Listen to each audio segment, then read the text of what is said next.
Saudara, mungkin ungkapan dari anak pemuda yang kita kenal dengan Ahin tadi, itu juga menjadi ungkapan hati kita.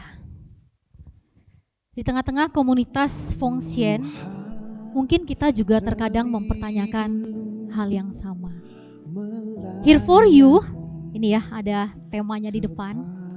Nah teman-teman, sejak awal tahun, teman-teman pasti sering dengar begitu ya.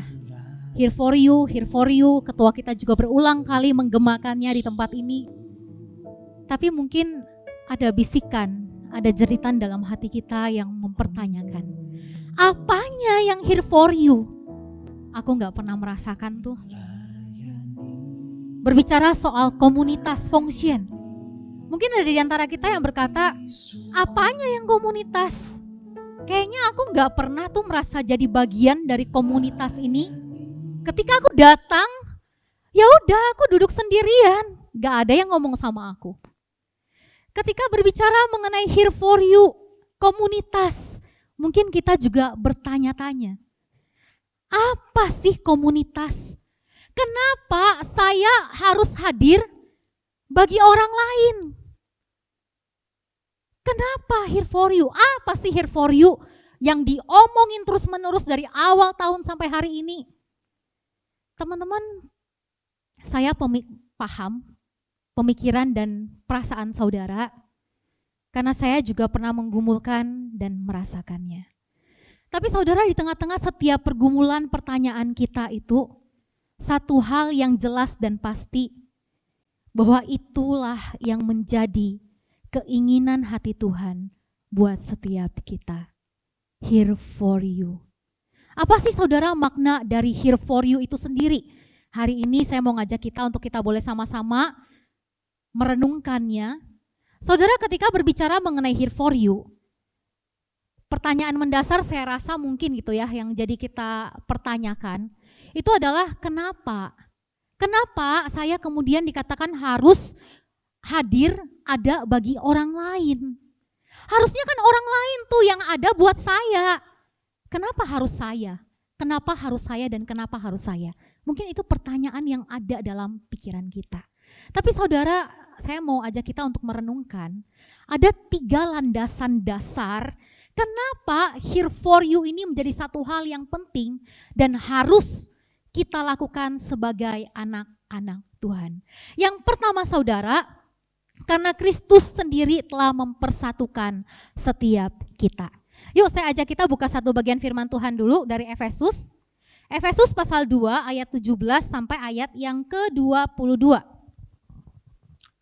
Efesus pasal 2 ayat 17 sampai ayat yang ke-22.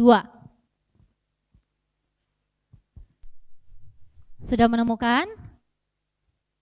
Ya, teman-teman yang perempuan boleh baca bersama dengan saya ya ayat yang ke-17, nanti teman-teman yang laki-laki boleh baca ayat yang ke-18, ayat ke-22 kita baca bersama-sama. Yuk Efesus 2 ayat yang ke-17.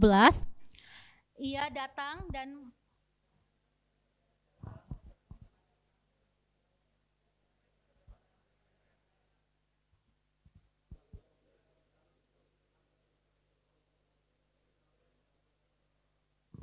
demikianlah kamu bukan lagi orang asing dan pendatang, melainkan kawan sewarga dari orang-orang kudus dan anggota-anggota keluarga Allah.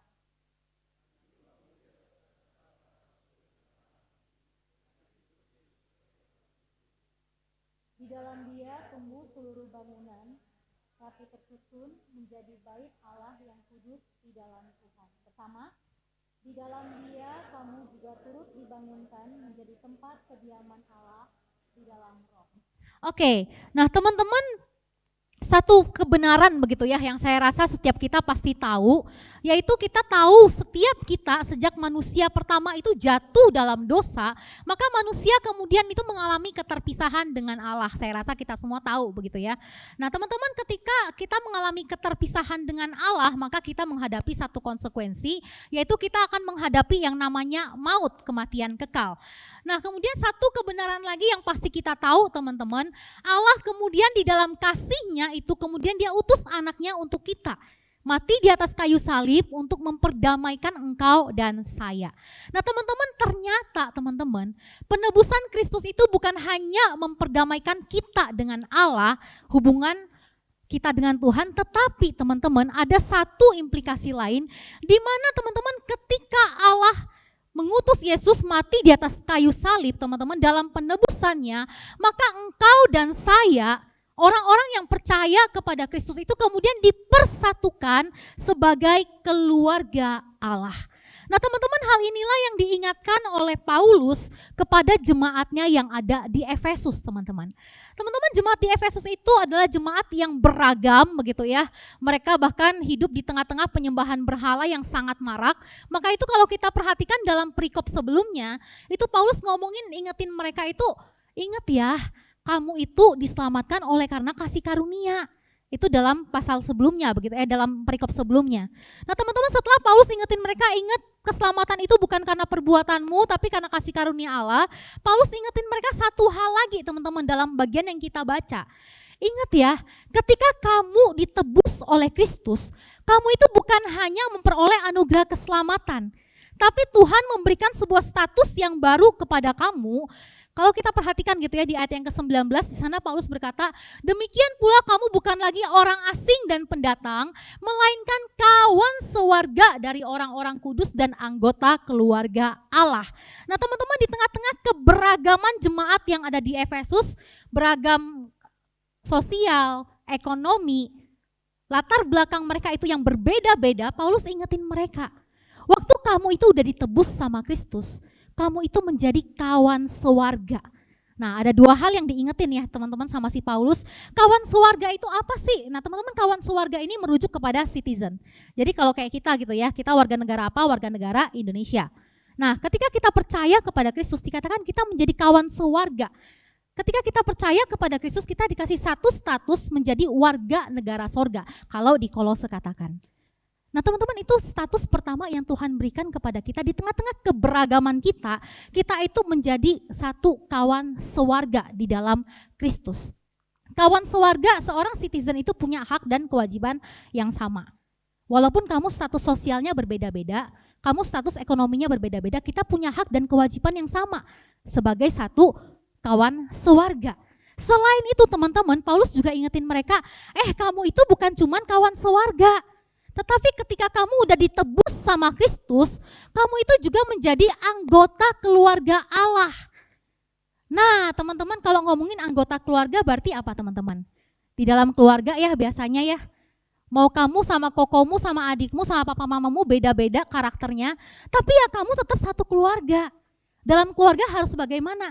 Kamu harus saling mengasihi, saling mendukung satu dengan yang lain. Sama nih, ketika kamu percaya sama Tuhan, kamu juga menjadi anggota keluarga. Walaupun status sosialnya berbeda, status ekonominya berbeda, kamu latar belakangnya, karakternya berbeda, setiap kita itu udah disatukan sebagai keluarga. Nah kalau sebagai keluarga apa yang harus kita lakukan? Ayo, saling menopang, saling menguatkan, saling mengasihi. Itu yang harus terjadi dalam kehidupanmu sebagai anak-anak Tuhan. Ketika kamu dipersatukan sebagai anggota keluarga. Teman-teman, ini kebenaran yang Tuhan katakan. Mau kamu suka atau enggak suka, ini kebenarannya. Tuhan katakan ketika kamu ditebus, kamu menjadi kawan sewarga. Ketika kamu ditebus, kamu menjadi anggota keluarga. Mau kamu enggak suka sama karakternya orang lain, tetap dia kawan sewargamu. Tetap dia anggota keluargamu, maka belajar untuk mengasihi, belajar untuk mendukung dia, belajar untuk saling menopang.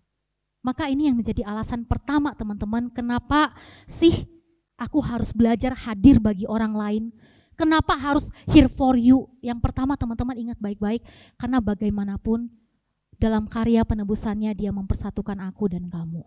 Ini jadi alasan kita kenapa aku harus belajar mengasihi orang lain. Karena tetap kita ini satu keluarga di dalam Kristus. Yang kedua teman-teman, kenapa sih aku harus belajar untuk hadir bagi orang lain? Karena Kristus memang mau kasih dinyatakan di antara kita. Teman-teman dalam masa pelayanannya, suatu kali teman-teman ketika si Yesus ini ya, Yesus sedang mengajar bersama dengan murid-muridnya. Kemudian teman-teman dalam pasal ke-22 Matius 22 kita lihat di sana orang-orang Farisi ahli Taurat itu berusaha untuk menangkap Tuhan Yesus. Nah teman-teman mereka berusaha memberikan banyak pertanyaan-pertanyaan yang menjebak dengan harapan ya kalau Yesus salah jawab ya udah nih kita bisa tangkap dia. Nah satu titik teman-teman dalam pasal 22 ayat yang ke-34 begitu ya dikatakan bahwa orang-orang Saduki waktu itu udah bungkam nih berdialog dengan Yesus, mereka udah bingung, aduh kasih pertanyaan apa lagi nih yang bisa menjebak Yesus dan menangkap dia.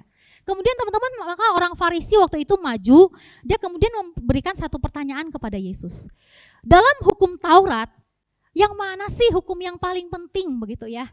Saya rasa gitu ya, saya coba bayang-bayangin mungkin waktu itu orang-orang Farisi berharap, ayo loh dari hukum Taurat mana yang paling penting? Kalau Yesus salah jawab, dia jawab salah satu, nah kita bisa nih tangkap dia. Saya coba berandai-andai begitu ya, mungkin itu pikiran dari orang Farisi. Nah teman-teman menjawab pertanyaan dari orang Farisi, saya rasa unik begitu ya. Waktu itu Yesus katakan kepada mereka satu hukum yang saya rasa ini dalam bagian lain itu dikatakan sebagai perintah baru. Di sana berbicara mengenai apa? Berbicara mengenai saling mengasihi teman-teman. Kalau kita lihat dalam Matius 22 ayat 37 sampai 39, di sana Yesus berkata, "Kasihilah Tuhan Allahmu dengan segenap hatimu, dengan segenap jiwamu dan dengan segenap akal budimu." Kemudian selain daripada itu, dikatakan hukum kedua yang sama dengan itu adalah kasihilah sesamamu manusia seperti dirimu sendiri. Teman-teman lewat apa yang Yesus sampaikan yang dia katakan sebagai hukum yang pertama bahkan hukum yang terutama teman-teman, kita dapat lihat teman-teman bahwa kasih itu menjadi hal yang esensi di dalam kehidupan orang percaya, orang-orang yang mengikut dia. Unik sekali teman-teman waktu para ahli Taurat orang Farisi ini nanya sama Yesus, Yesus itu nggak ngasih jawaban, oh yang paling penting itu kamu melayani Tuhan, yang paling penting kamu memberi persembahan, yang paling penting itu kamu mengingat dan menguduskan hari Sabat. Yesus gak jawab itu, tapi Yesus merangkum semuanya itu dalam hukum kasih. Lewat inilah kita lihat bahwa emang pada dasarnya kasih itu menjadi satu hal yang sangat esensi dalam kehidupan orang-orang yang mengikut Tuhan. Mau kamu melakukan apapun kalau dasarnya itu bukan kasih, rasanya itu nonsens. Segala sesuatu yang kamu lakukan baik kepada Allah maupun sesamamu, kasih itulah yang harus menjadi landasannya. Nah teman-teman hal yang sama Paulus tekankan kepada jemaat yang ada di Korintus. Teman-teman jemaat di Korintus ini adalah jemaat-jemaat yang mereka itu berlimpah dengan talenta teman-teman. Mereka punya beragam karunia, mereka juga orang-orang yang status ekonominya ada begitu ya. Mereka berada, bahkan dikatakan orang-orang di Korintus itu kaya. Nah teman-teman di tengah-tengah kondisi jemaat Korintus teman-teman, Paulus tuh ingetin mereka satu hal. Mereka benar banyak talenta, benar mereka statusnya berada begitu ya, mereka berlimpah. Tapi satu hal yang terjadi mereka hidup dalam perpecahan. Oleh karena itu teman-teman kalau kita perhatikan begitu ya dalam 1 Korintus pasal yang ke-12, itu si Paulus ingetin jemaatnya. Benar kamu banyak talenta, benar kamu banyak karunia, kamu banyak kelebihan. Tetapi ingat bagaimanapun kamu itu adalah satu tubuh Kristus. Satu tubuh Kristus artinya apa? Kamu di tengah-tengah talentamu yang berlimpah itu, kamu hadir untuk saling memperlengkapi satu dengan yang lain. Nah teman-teman di tengah-tengah peringatan itu, unik sekali teman-teman di pasal yang ke-13 di awal, itu Paulus ingetin mereka satu hal teman-teman. Kalau kita perhatikan gitu ya, saya garis bawahi ya beberapa kata, di sana ada kata-kata yang diulang sekalipun dan jika aku tidak mempunyai kasih. Paulus berulang-ulang kali teman-teman dalam 3 ayat ini. Walaupun kamu itu banyak talenta, walaupun kamu itu punya kelebihan yang sangat amat banyak, walaupun bahkan dikatakan ya ayat ketiga, walaupun kamu bahkan memberikan dirimu untuk dibakar, walaupun kamu memberi dirimu untuk orang lain, tetapi jika aku tidak mempunyai kasih, itu berulang kali Paulus katakan, semua itu gak ada artinya. Kamu mau rajin melayani Tuhan, kamu mau rajin GDG, kamu mau rajin baca Alkitab, kamu mau punya banyak talenta main piano sebulan 4 kali pun, kalau kamu tidak punya kasih, maka semuanya itu gak ada gunanya. Mau kamu rajin pelayanan, rajin GDG, rajin baca Alkitab, rajin apapun itu untuk Tuhan kamu katakan. Tapi kalau kamu gak punya kasih untuk sesamamu, kamu gak punya hati untuk belajar memperhatikan orang lain, Tuhan katakan itu nonsens. Karena sekali lagi kasih itu menjadi hal yang esensi. Mau kamu lakukan untuk Tuhan, mau kamu lakukan untuk sesama, mau kamu tiap pagi sebagai usher hari Minggu, selamat pagi, selamat datang, selamat beribadah. Tapi kalau kamu gak lakukan itu dengan kasihmu, itu gak ada gunanya kata Paulus.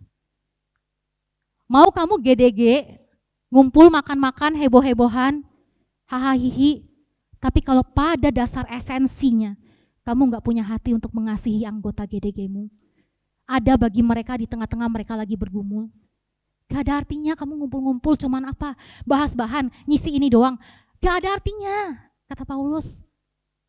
Tapi jadikan kasih sebagai landasan dimanapun kamu berada. Ketika kamu melayani Tuhan, ketika kamu beribadah, ketika kamu GDG, kasih itulah yang harus jadi landasan. Maka itu teman-teman, kenapa Here For You itu menjadi penting sekali lagi. Karena emang dia mau kasih itu dinyatakan antara aku dan kamu. Jadi kalau kita berbicara Here For You teman-teman, itu bukan slogan, itu bukan ucapan kosong semata, tapi kasih yang nyata yang dinyatakan antara aku dan kamu. Ini bukan cuma berlaku buat teman-teman anggota Fungsian, tapi saya rasa ini juga satu teguran yang perlu kita renungkan, teman-teman pengurus, bahkan saya sebagai hamba Tuhan yang melayani. Adakah kasih itu ketika kita ngomongin Here For You? Jangan cuman #Fungsian Here For You, tapi nggak ada maknanya. Teman-teman sampai di sini mungkin hati kecil kita protes begitu ya. Buat teman-teman yang ada di luar pengurus mungkin mulai berbisik, ya namanya pengurus, namanya hamba Tuhan, namanya majelis, ya tugas mereka lah memperhatikan hamba Tuhan. Memperhatikan jemaat. Kalau enggak apa fungsinya kok Ahin di sini begitu ya? Kan dia pemerhati, dia yang harus perhatiin jemaat dong. Nah, orangnya muncul di belakang. Nah, teman-teman yang sebagai pengurus begitu ya, mungkin berpikir demikian, lah kok nyesel jadi pengurus? Kok aku harus memperhatikan banyak orang? Kalau aku memperhatikan orang lain, siapa yang hadir buat aku? Siapa yang memperhatikan aku? Maka teman-teman yang perlu kita pahami, teman-teman yang terakhir, kenapa kita hadir bagi sesama? Karena Kristus telah terlebih dahulu mengasihi setiap kita. Teman-teman, di tengah-tengah dunia ini banyak orang di luar kekristenan, kalau kita kenal bahkan Buddha Seci begitu ya. Mereka itu jauh melakukan kasih yang melebihi daripada kita. Kalau saya di Batam, saya dulu ingat begitu ya, hampir tiap bulan mereka melakukan operasi katarak gratis. Mereka sering banget berbagi, datengin anak-anak yang gak bisa sekolah. Mereka, wow, kalau kasih itu teman-teman saya bisa katakan kita kalah jauh dari mereka. Tapi teman-teman ada satu landasan dasar yang harus kita pahami, kenapa kasih yang kita nyatakan itu berbeda dari orang-orang di luar sana. Kalau orang-orang di luar sana teman-teman, melakukan tindakan kasih, memperhatikan orang lain, hadir bagi orang lain itu untuk mungkin kumpulin pahala, atau mungkin untuk mencari nama, atau mungkin untuk dapat timbal balik ketika aku mengasihi Kris mengasihi aku. Tapi ingat, kenapa kita melakukan kasih, landasan dasar kita beda teman-teman. Apa landasan dasar kita? Ingat satu bagian ini, kita mengasihi karena Allah terlebih dahulu mengasihi kita. Kita mengasihi bukan karena kita mampu untuk mengasihi orang lain. Kita mengasihi bukan semata-mata ya karena emang dipanggil belajar mengasihi. Karena Here For You ini kan hashtagnya Fungsian. Kenapa mengasihi? Ya supaya si Ivy juga baik sama aku mengasihi dia lah. No. Tapi landasan kita kenapa kita mengasihi orang lain, belajar hadir bagi orang lain, karena kita terlebih dahulu sudah merasakan kasih Tuhan. Tuhan yang sangat amat mengasihi kita, sampai dia utus anaknya yang tunggal, teman-teman mau mati di kayu salib, rela dicambuk, menanggung semua dosa kita di sana. Dia udah terlebih dahulu mengasihi kamu dan mengasihi aku. Bukan cuma di atas salib teman-teman, tapi hari lepas hari ketika Tuhan masih menyertai kita. Di saat kita berulang-ulang kali menyakiti hati Tuhan, tapi Tuhan tetap mengasihi kita. Tuhan tetap hadir buat kita. Penyertaannya gak pernah sedetik pun tinggalin kita. Teman-teman bayangin gak teman-teman kalau Tuhan itu kayak kita? Saya coba berpikir begitu ya ketika saya renungin ini, seandainya nih teman-teman, di saat Tuhan ngelihat manusia berjalan menuju kebinasaan, Tuhan kemudian banyak mikir teman-teman. Tuhan kemudian mikir, nanti kalau aku mengasihi mereka, mereka menolak aku gimana dong? Kan kita sering gitu ya. Aduh mau nyapa, mau belajar mengasihi, tapi nanti kalau yang muncul penolakan gimana dong? Nah teman-teman bayangin gak kalau Tuhan yang mikir gitu? Aku mengasihi manusia, nanti kalau manusia menolak aku gimana dong?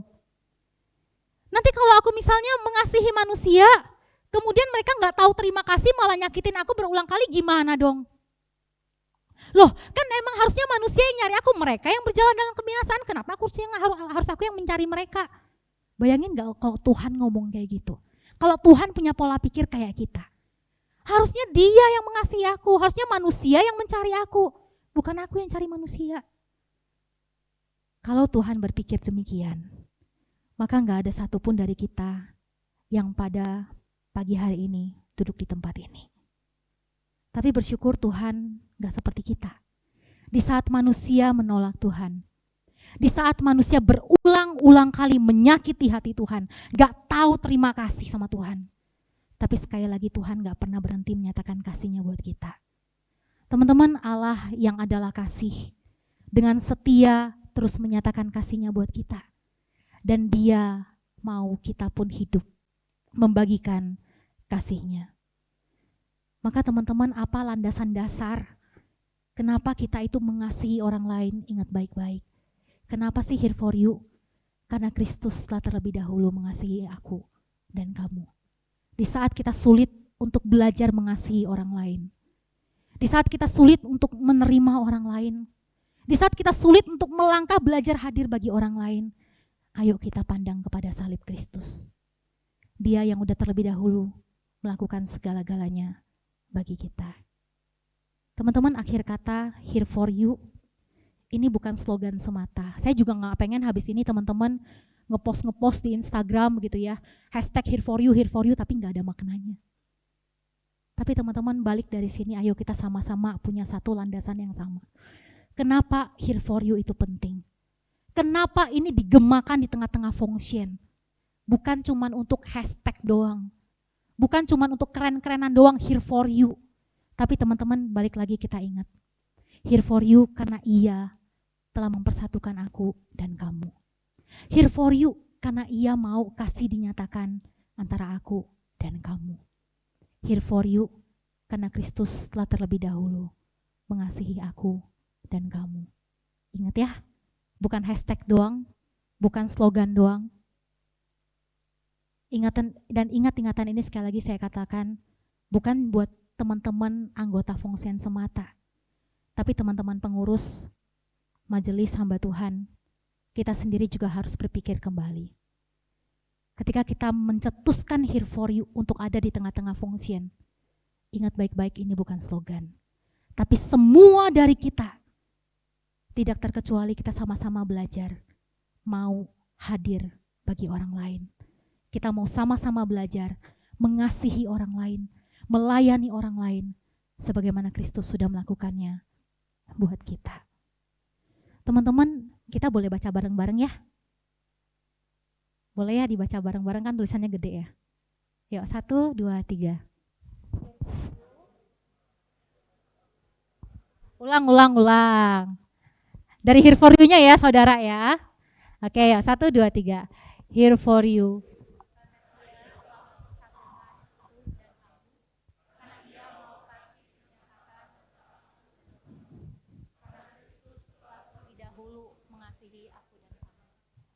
Biarlah pulang dari tempat ini bukan hanya jadi slogan, ingat ya here for you, tapi semua dari kita sama-sama belajar. Ketika ketemu saling menyapa, ketika ketemu saling memperhatikan, saling mendukung, saling menopang satu dengan yang lain. Sulit nggak? Teman-teman, saya pribadi juga bergumul kok, bukan cuman kalian. Kita semua sama-sama bergumul, terkadang sulit, tapi ayo sama-sama belajar dari Kristus yang udah terlebih dahulu here for us. Teman-teman, di momen Hot Function kali ini, saya mau ajak kita untuk mempraktekkan here for you ini. Teman-teman, mari di momen ini, kamu gak usah putar tempat dudukmu, kamu gak usah geser-geser. Tapi teman-teman, mari doakan, sharingkan pokok doa. 2 orang, atau kalau yang bertiga juga boleh. Tanyakan pergumulan teman yang duduk di sampingmu. Doakan mereka. Itu satu hal mendasar yang kita bisa lakukan. Doakan saudara-saudaramu yang ada di sekitarmu. Mari teman-teman, kita ambil waktu sekitar 5 menit, kita boleh saling mendoakan satu dengan yang lain. Orang yang ada di sebelah kiri atau kananmu, mari sharingkan pokok doa. Kita belajar untuk terbuka sebagai komunitas, kita belajar saling memperhatikan, kita belajar mengasihi dan melayani. Teman-teman, sebagai satu komitmen kita, pujian ini mungkin pujian yang singkat begitu ya, yang dari tadi kita dengarkan. Pujian yang mengingatkan kita, ayo belajar untuk mengasihi, belajar untuk melayani. Karena Kristus telah terlebih dahulu melakukannya bagi kita.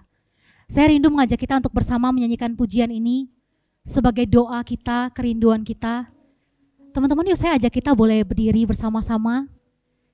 Mari kita nyanyikan pujian ini dari hati kita. Kita boleh bergandengan tangan ya, satu dengan yang lain. Jadikan ini komitmen kerinduan kita.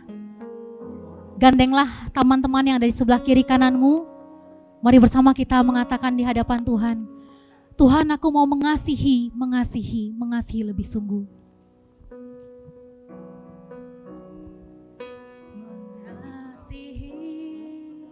Mengasihi lebih sungguh. Mengasihi lebih sungguh. Tuhan lebih dulu mengasihi.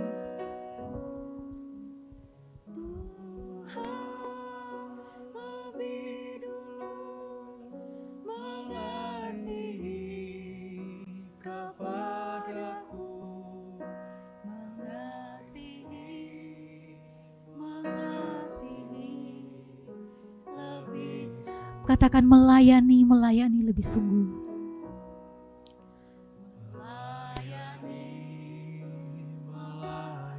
Nyanyikan ini dari kedalaman hati kita sebagai komitmen kita untuk mau melayani orang lain, melayani Tuhan lebih sungguh lagi di hadapannya.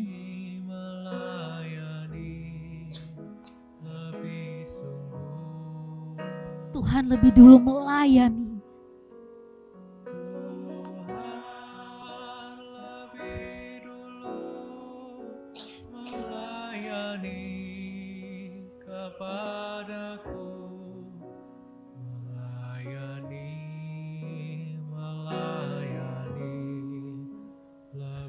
Sekali lagi dengan sungguh katakan mengasihi lebih sungguh.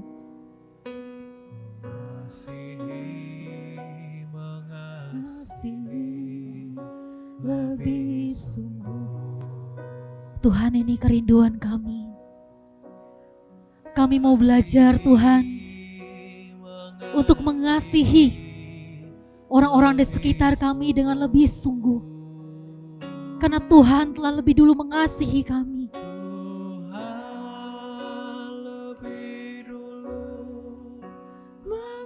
Mengasihi kepadaku, mengasihi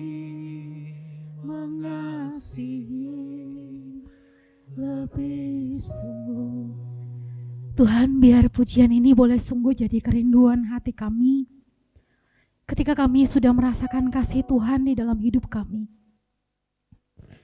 Ketika Tuhan sudah menebus kami, ingatkan kami. Kami satu keluarga di dalam Tuhan. Dan Tuhan mau kasih itu dinyatakan. Ketika kami sulit mengasihi Tuhan, ajar kami untuk memandang kepada salib.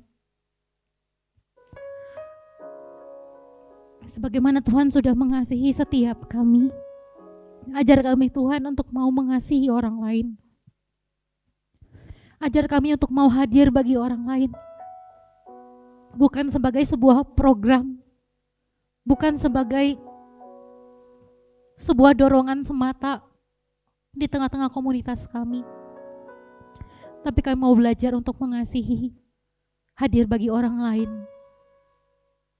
karena Kristus sudah lebih dulu mengasihi kami, dan Kristus mau kami mengasihi satu dengan yang lain.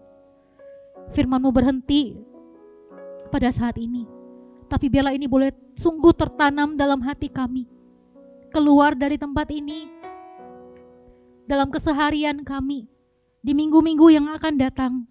Ini boleh terus bergema dalam hati kami dan mendorong kami di tengah-tengah komunitas ini untuk mau hadir bagi orang-orang di sekitar kami. Tolong kami Tuhan, kami tahu sulit, terbatas, tapi biarlah kuasa kasih Kristus itu yang menolong setiap kami. Hanya di dalam nama Tuhan Yesus kami berdoa. Amin. Silakan duduk teman-teman, Tuhan memberkati.